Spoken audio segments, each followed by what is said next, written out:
Yeah. So I get back to New York, and I had a real great supervisor up there. Was she hot? I can't remember, Joe. It was so long ago. I would have remembered that part. If she was, I would have remembered. Yeah, you probably would have remembered. So I get back to New York, and I had a real good supervisor named Guy Barata. He was an Italian guy from the Bronx, good street agent, and he was a supervisor of the truck hijacking squad. And back in the day, they were hijacking, and all these hijackings were orchestrated by the mob, the Mafia. And they were probably doing, 8 to 10 hijackings a day, which was big-time money because they were pharmaceuticals, high-value food items like lobsters, coffee. You're talking about the 40-some-foot trailers, so you're talking a lot of money. But they were all run by the mob. So I get back to New York. I get to New York, and he says, "Hey, I'm thinking about doing this undercover operation. Seeing if we can get something going with these truck hijackings." So the idea was, nobody had ever infiltrated the mob before. Actually the Mafia. Had some informants in with them, but nobody had actually gotten in. So the idea was, let's try to hit the fences. Fences are the guys that Sell the goods, sell the swag, and sell the goods. So you need to have a profession. I mean, nobody's going to do anything with you without a profession, and it has to be one that's attractive to them. And plus, in the government, if you're going to go undercover, your profession can't be one of violence. So who's not violent? Jewel thief. So I figure, okay, I'll go in as a jewel thief. Well, if you're going to go in as a jewel thief, what do you have to know?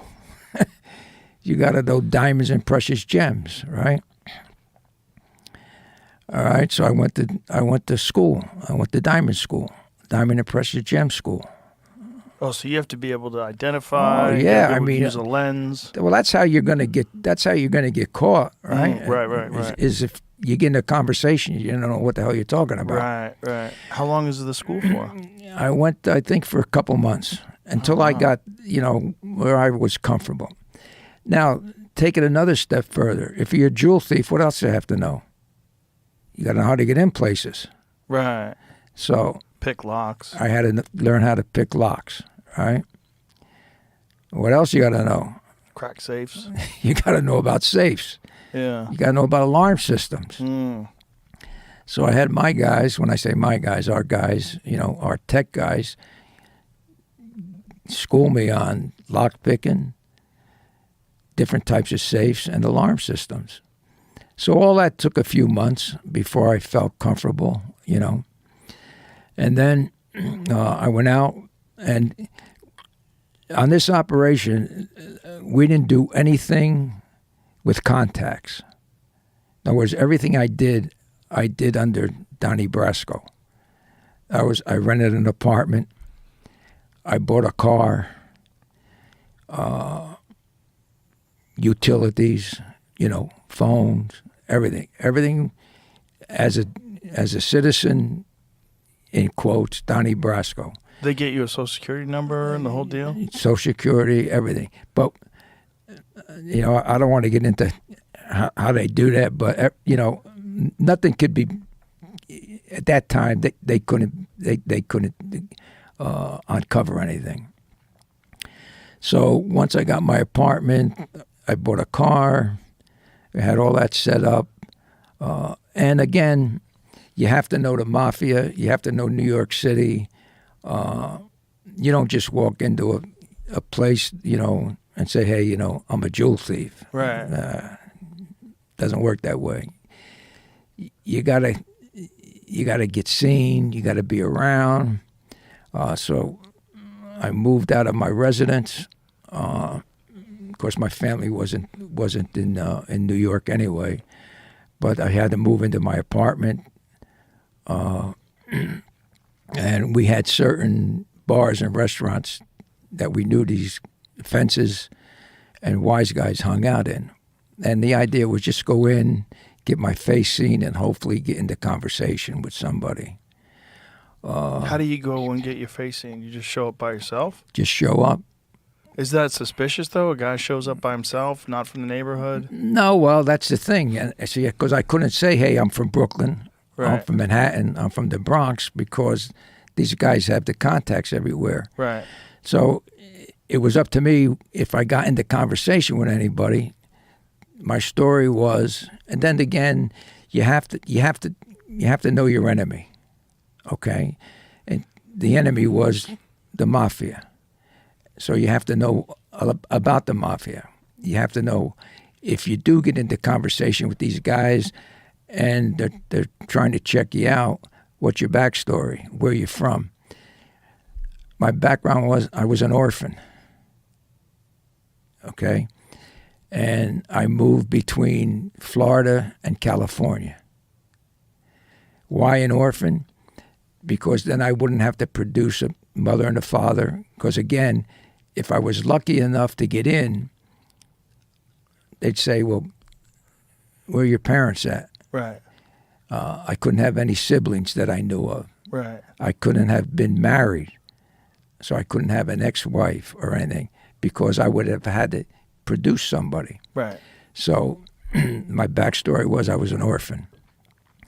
To back it up, we found an orphanage that had burnt down and all the records were destroyed, so they couldn't check that.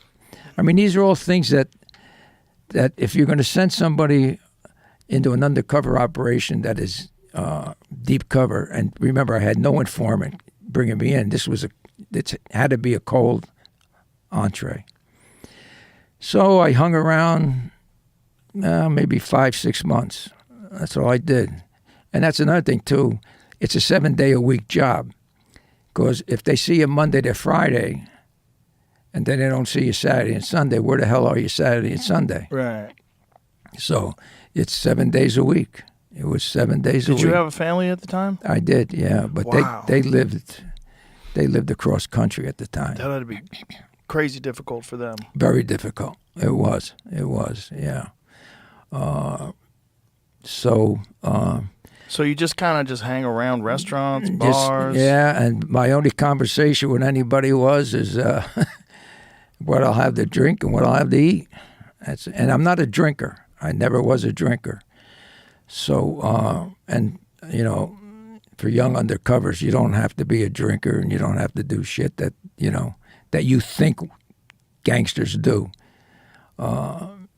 My extent of drinking was, and it still is a half a bottle of beer and maybe a glass of red wine. That's it. And I never went outside those boundaries because that's me. I didn't do it. Right. So I used to go to this one place, and actually this place wasn't too far from my apartment up in Yorkville. And wise guys would come in there, I don't remember if it was Wednesdays or Thursdays, I don't remember, with their girlfriends for dinner. And I always would sit at the bar, you know, never talk to the bartender other than, what do you want? What do you want to eat? What do you want to drink? So one night I go in there and the wise guys are there. One of the girlfriends, but there's one guy missing. But the girl that he was always with was there. So I'm at the bar, and I guess she gets up, she goes to the ladies' room, she comes by, and she says hello. And I just said hello. Now, again, knowing your enemy, know how they operate. So the first thing I do is I call the bartender over, right? Now, I know his name, but I don't call him by his name because I was never introduced to him. So I just said, sir, would you, I said, I want to go on record. That's a mob term. I want to go on record. I didn't ask that young lady to stop and say hello. And he just nods, and that's it. Well, fast forward, this happens like 3 or 4 different times. And they're in there, she's in there, he's not there. About the 4th time, the same thing, she would come over and I would call him over. So finally he says, hey, he said, if you want to talk to her, go ahead. Her boyfriend went bye-bye. He didn't go to Disneyland, Joe. Right, you get whacked. They whacked him. So I said, no, I don't have any interest. So now what does this guy know? He knows that I'm a street guy, right? So he now he comes over to me, and now we start talking, right? Talking about baseball, talking about how screwed up New York City is at the time. And finally he says, hey, my name is Charlie. I said, my name is Donnie. Now that's another thing. These guys don't introduce themselves like normal people, like, hey, my name is Joe Rogan, or hey, my name is Donnie Brasco. It's nickname or first name. So that's another notch with him that this kid knows something. So a couple of weeks maybe go by, and then one night he says, hey, you like to gamble? I said, sure, why not? He said, when I bang up here, I'm going to go to an all-night game. He said, you want to come? I said, yeah. So we close up the joint with him and takes me to a game. And obviously it's run by the wise guys. They got a whole casino set up. And doesn't introduce me to anybody, but I'm okay because I'm with him, right? So now this is a couple more weeks maybe. So now I figured now, and he don't ask me what I do, and I don't say anything about jewelry. So, but now I figured now I got to try to set the hook. So I come in one night, and I got a packet of diamonds, right? So I put them on a bar, and I say, hey, Charlie, I need X amount of money for this envelope. I don't tell him what's in it. I just said I need X amount of money. But I give him a street price where he can make money himself. So he takes it, says okay, puts it under the bar. A couple of weeks go by. I don't ask him about it. He don't ask me. But I'm still hanging around with him.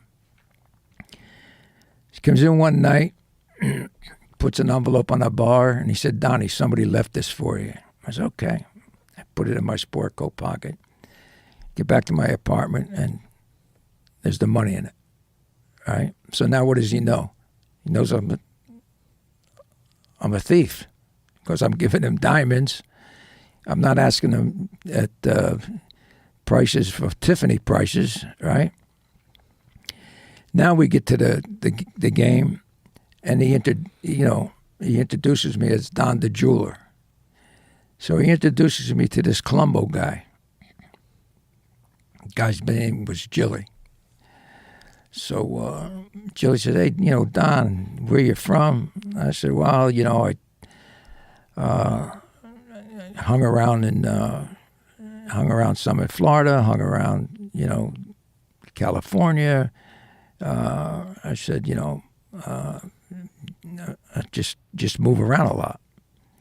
He said, well, why don't you come out to my place? I'm out in Brooklyn. And I said, yeah, okay. So I go out there, and I go out to his club, and he has a store, all swag. And so he was at the Colombos. So I started hanging out there with the Colombos, and I got in with him. I got in with his crew. Did some stuff with them, because you got to do something, otherwise, right? If you ain't producing, you ain't worth it, Like what's the first thing you have to do with them? Well, they had they did some hijacking and unloaded some trucks for them and different things. So that went on with the Colombos, and I was getting good information with these guys. That went on for a couple months. And finally I get to the club one day, and there's two guys there that I didn't know. So he introduces them to me as Frankie and Patsy. He said, Donnie, Frankie, Patsy. Okay. As it turns out, they just got out of the can. They were part of Jilly's crew. One of the guys was a made guy. Made guy is a guy that's been officially inducted into a particular Mafia family. And these guys were with the Colombos. I think Patsy was a made guy, and Frankie was an associate, right? But they had just gotten out of the can. So they're looking to set up scores because, they've been away for a few years. So Jilly tells him, hey, Donnie's a good thief, and he knows alarms, he knows locks, he knows safes. So they had a couple scores lined up. So we go out, case this place, and I tell him, hey, I can't bypass that alarm. Because, if you say you can do everything, nobody can do everything, no matter how good you are. So I said, no, I can't defeat that alarm. Okay. A few days later, they got another one set up, and it's a safe. We get in. I said, you got to blow this safe. You'll wake up the whole neighborhood, Okay, so now this pisses them off. So a couple of days later, I get to the club, and Jilly, he says, Donnie, let's take a walk and talk. I said, okay. So we walk, and we're talking. That's what a walk and talk is. You're walking on the street, and you're talking because they don't think the FBI or anybody can hear you. I said, what's the matter, Jilly? He said, I told Frankie and Patsy what a great thief you are, and they're pissed off because Patsy's pissed off because you turned down the two scores. I said, well, what do you want me to tell you, Jilly? I couldn't bypass the alarm. I'm honest with you, and I don't want to blow a safe that you got to blow. So he said, well, they want to have a sit down. I said, okay. So we go back in the club, and then they have a back room. And so we go in the back room, sit down. They lock the door, and Patsy pulls out a 38, lays it on the table, and said, Donnie, if you don't convince me that you're as good a thief as Jilly says you are, the only way you're going out of this room is rolled up in that rug. Oh, boy. So it's crazy what goes through your head. So I look at the rug. I said to myself, I hope it's fucking Persian. If I'm going to go out of here, I might as well go out in a $50,000 rug. So we're in there, and where you from, Donnie? Now, in these situations, you want to be on the offense. You don't want to be on the defense. But I can't really disrespect him because he's a made guy. And, if you know anything about the mob, you can't disrespect the made guy in front of other people. So I said, hey, look, I'm an orphan. I'm not from here. I travel the country. Well, tell us some people that you stole with. I said, no disrespect, but I'm not giving you any names of people that I stole with. I said, why would I do that? Why would I give up anybody that I did scores with, right? So this goes on and on and on. After about 4 hours, finally Jilly says, hey, Donnie's been with us for months now. We know what he can do. It's over. I said, okay. Now I got a problem. The problem is they just called me out. So in their world, I can't go shake their hand because it's why isn't Donnie pissed off, right? my only recourse here is some kind of physical recourse. But I can't do anything to Patsy because he's the made guy. I can't touch him, and that's one of the rules of the Mafia. You don't lay your hands on a made guy. It'll get you killed. It'll get you killed. So the only guy I can hit is Frankie. He's not a made guy. So we get up,